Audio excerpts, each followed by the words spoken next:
Welcome back to Truthfully Contagious. I am Dennis. This is my main man and co-host and best friend, John Hendy Henderson. He is a great guy. He is a father. He is a husband, and he is a man of God. And so he's just awesome. And so I want you guys to meet him today on our Truthable. This is our maybe our fifth Truthable now, and these are our short cast episodes. We like to go about 20 minutes. We usually get a question. We'll read the question. We'll answer the question. We'll have some fun. And if you know that our jar is now in effect, we will not be saying the word There's a lot of dollars to be given out because we've been saying a lot in these Truthables, but the jar is in effect. And if you have not seen any of our episodes, we would love for you to go and stream our Truthables, our Rooted series, and we just started our Living Letters series that we would love for you guys to check out. We're on YouTube, Spotify, and Apple Podcasts. We would love your support. So like and subscribe, and we are getting into it. Do you believe in a consecration fast? And if you do believe in a consecration fast, why do you think it's important to do? Okay, so I did consecrate personally. Just like with a resolution, I believe that a new year brings new purpose, new identity, new growth. And so me personally, this is me. I believe this year that I want to see God on a deeper level. I have a lot up before God on this year. I really want God to move in my life. And so for me, I did it for 14 days. I fasted for 14 days. The first week I did up until 6, and then it was really 12 days, being honest. And then I did a 5-day, just, nothing fast. And so I just wanted to give God my first fruit of the year, my first, like a tithe of my time, just like I tithe my talent and my treasure, but just giving God that time to become closer with him and grow with him on this year, to set the year off right. And fasting shouldn't just be done in the beginning of the year. A lot of times people use that as a way just to corporately fast, but then there's no fasting throughout the year. And fasting should be done all the time, I believe. So I do believe in a consecration fast if it's done in the right intentions and in the right mindset, and not just a yearly practice that doesn't yield fruit, but it yields it's just something that we do corporately type of thing. I think it has to be done in the right spirit, and it has to be done what is the purpose? One thing my wife talks about is, what's the purpose of your fast? And so I do believe in a consecration fast, but the intentions have to be right. And it shouldn't just be something that we just do because it's the new year, but it should be done. It should be a behavior, not a one-time kind of deal. So hope that answers your question. Is yes, I do believe in a consecration fast. And yes, I did do one. But I also think that fasting should not just be done in the beginning of the year. Yeah. And it also should be done in the right spirit. But it shouldn't just be routine. There's the word. Thank you, Holy Spirit. Shouldn't just be a routine. Hey, beginning of the year, we're going to do the Daniel's fast. We're going to do 21 day up till 6 fast. We're going to do this type of fast. Like, yes, fast, but make sure we're doing it for the right reasons and the right purposes, and not just cliche or routine. Absolutely. Nice. Yeah, that answered my question. I completely agree. I think there should be a reason for it, and not like the corporate reason. Yeah. I think it needs to be a personal, foundational reason. And I also believe that there's a time, and in this Bible, in the scriptures, it say that there's a time and a season for everything. Yes, sir. And the time and the season for all the things is listed. It's a super long list. I don't know if you ever I'm pretty sure you read that scripture, but there's a time and season. There's a time and a Yes. for this and a time for that, a time for this and a time for that, and a time for this and a time for that. I'm gonna read it again. And understanding that there's a time for A and a time for B. There's a time for us to. The word was in my head earlier. Detox is the word. There's a time for us to detox. Every day we wake up, we run to what we run to.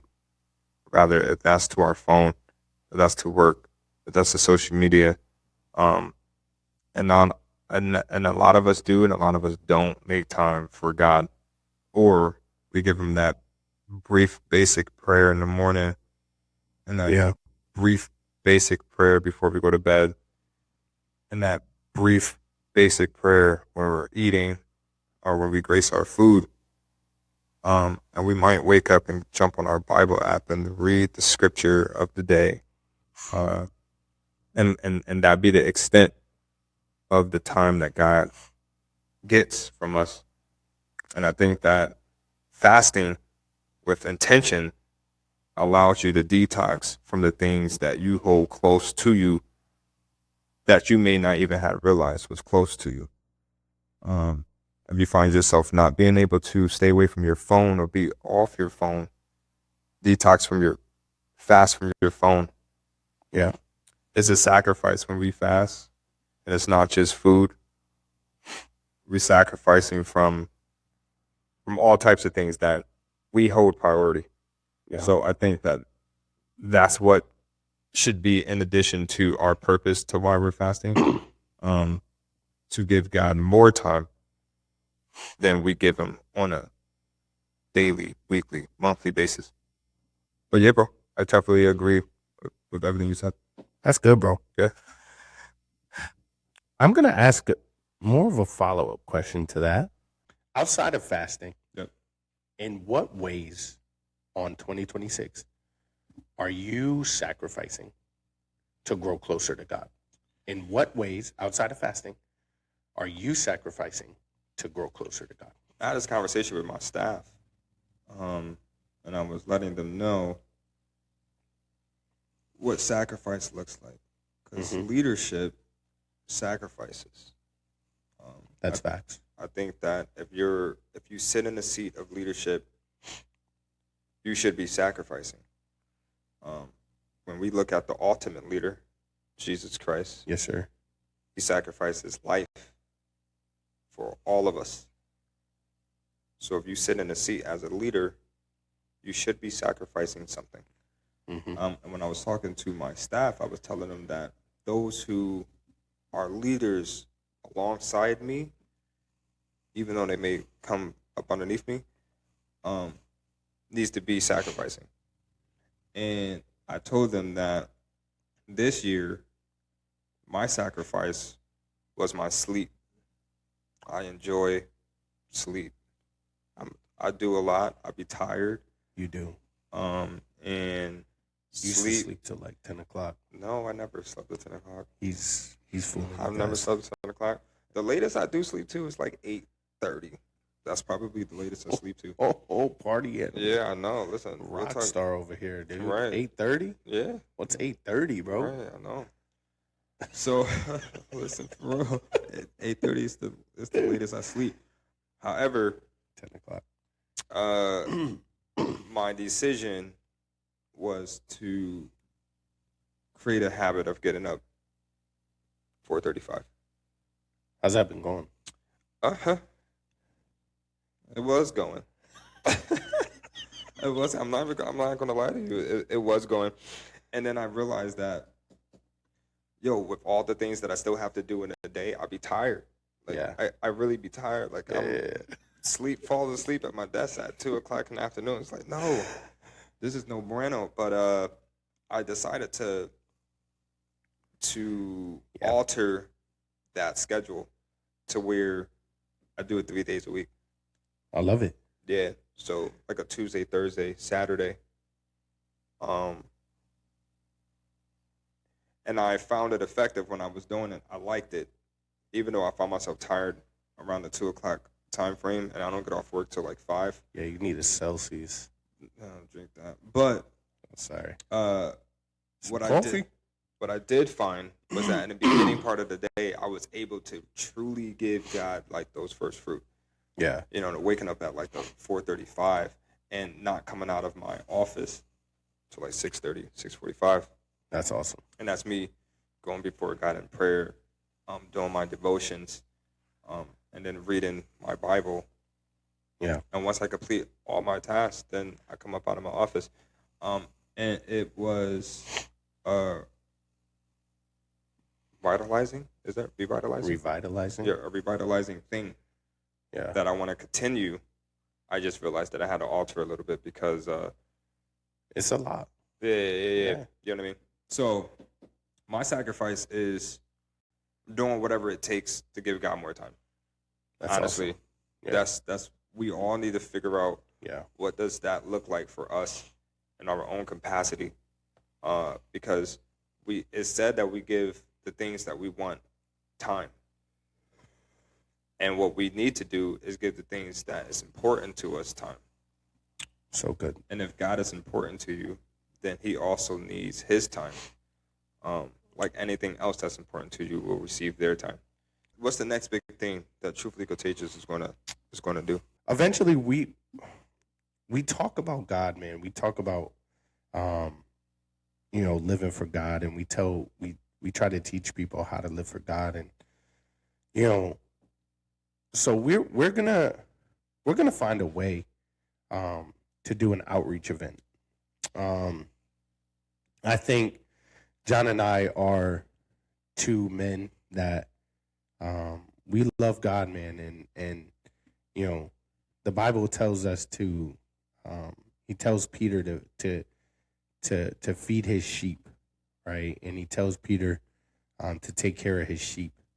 And as disciples of Jesus, we're to do the same. And so I believe that, man, Truthfully Contagious is we're not just gonna be a podcast, man. We're gonna be, I believe God has so much of a ceiling for us.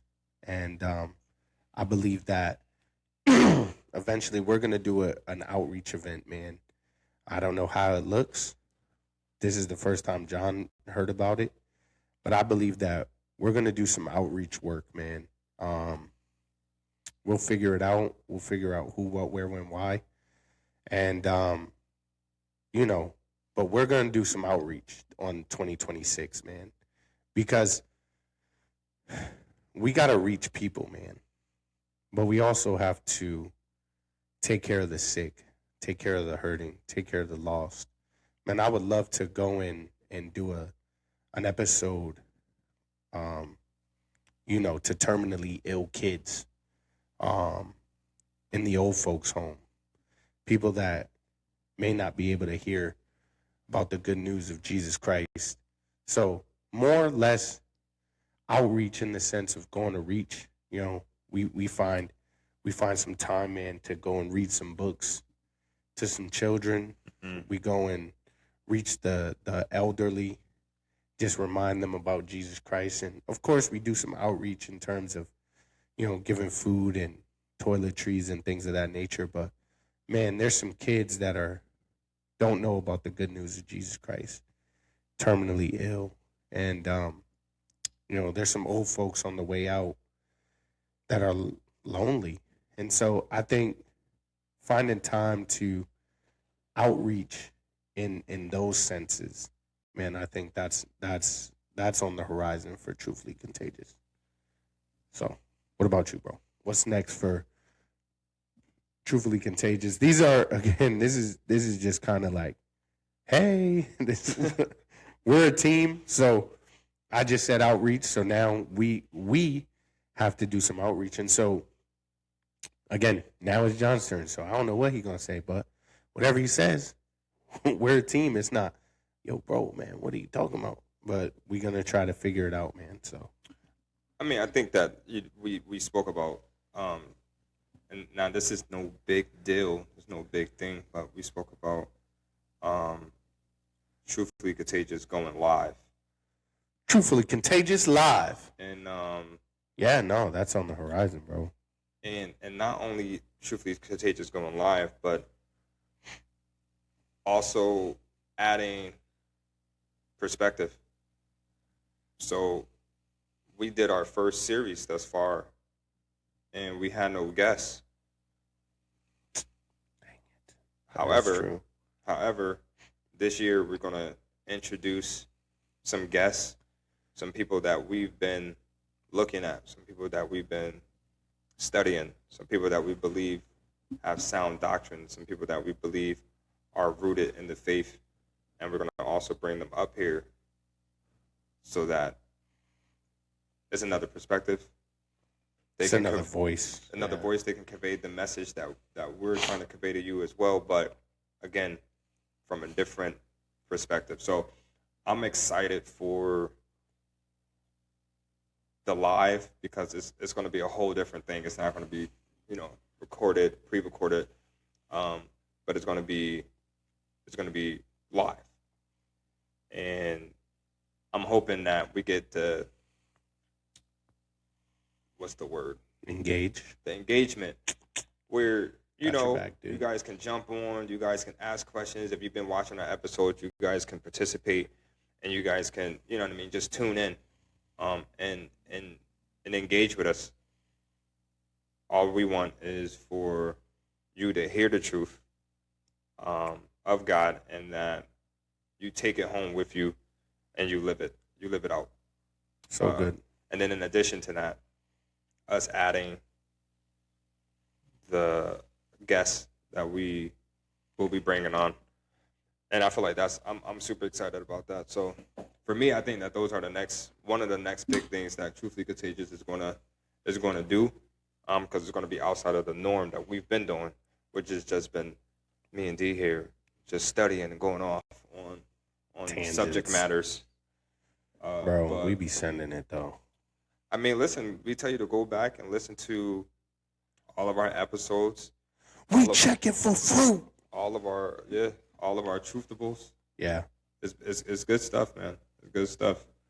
And we take the time to not just study and come to you with a fresh perspective that you probably heard but didn't hear it like this. Yeah. But we also check ourselves, man. Like, it takes a different type of individual to check themselves before they wreck themselves. Not even wreck themselves, but just, there's a lot of false, fake people that's coming out here and telling you how to do or what to do, and they're not doing it. Hey, this was Truthfully Contagious, man. We love you guys.